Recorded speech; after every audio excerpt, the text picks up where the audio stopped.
Hello, welcome back, Steve's Corner. Spring has sprung. Did you see that today? It's Groundhog Day. The Punxsutawney Phil, he said spring was gonna be early this year. It has broke early here this week, anyways, or last week it did. Last week it was nice, man, beautiful days, but it was rainy. As far as temperature wise, it was great. And this week started off the same way. That's cold in the morning, frost. The all the time got frost or something like that, or a little bit of rain here and there. But the temperature's starting to moderate a little bit, where you can get outside and not freeze your butt off. I started a project yesterday. It's a 2-hour project. Probably take me a whole week to do it.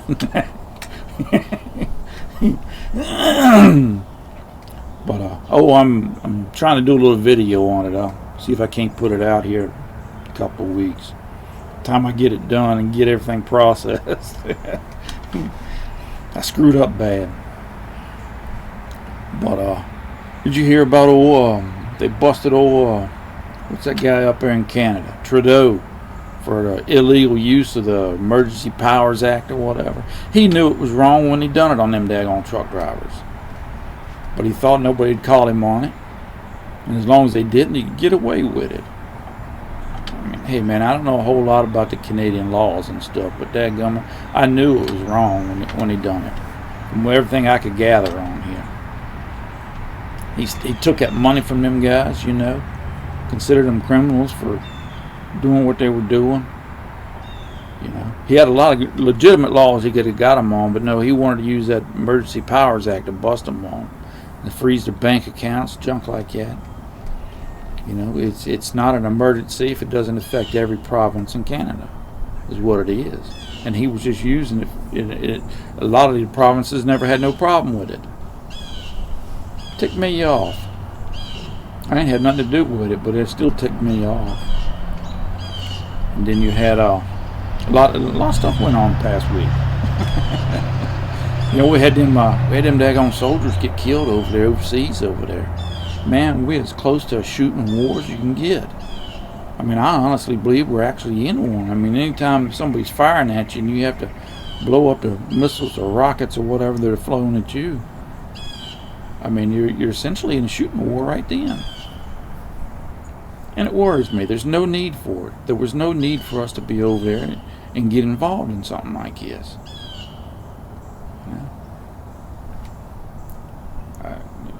It bothers me. But hey, it works out okay, I guess.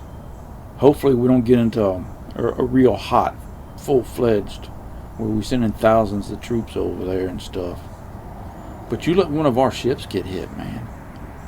And this fella up in the office, he's going to walk us right into a day. Matter of fact, he's at a jog now. He's almost at a flat-out run into a shooting war.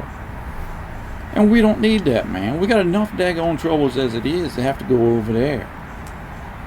I don't care whether it's Ukraine or Israel.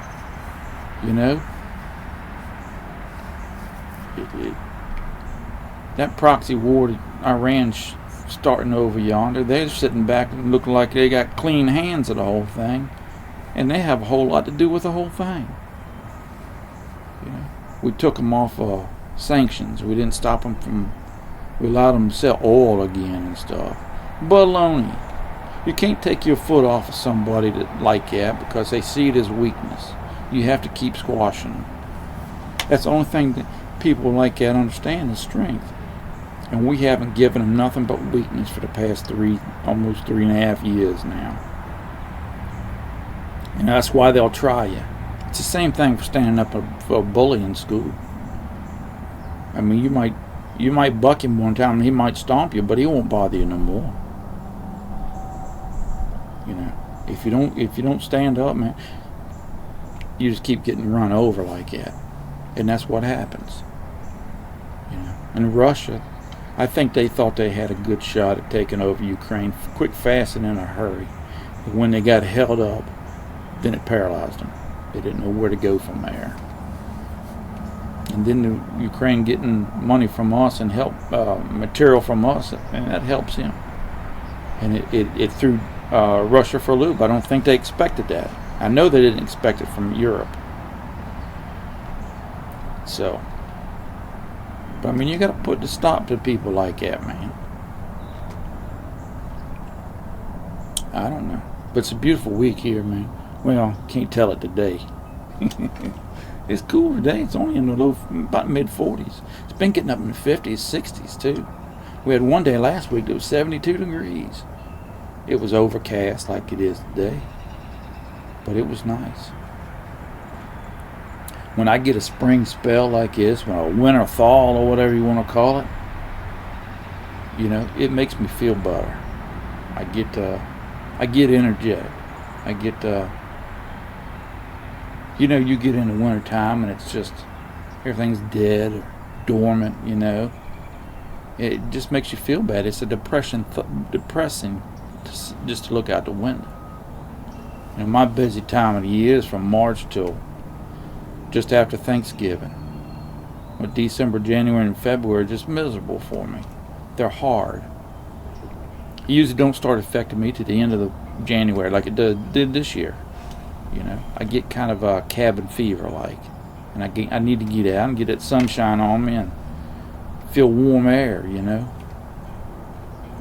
It's hard to do when you get down late in the winter like that, because it get cold there before we had that winter thaw.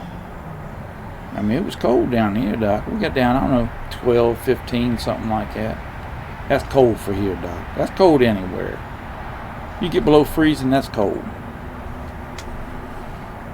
But the legs started hurting me. My ankle started giving me trouble. Never had no problem until it turned off cold like it did. Made it harder to do things, harder to get out. I don't know. Hopefully the Groundhog's right this year. Hopefully we don't get a late winter snowstorm. You know, our biggest snowstorms down here have happened in late February or March. That's when we've got the biggest, worst winters we've ever had. It was them years when it come in late.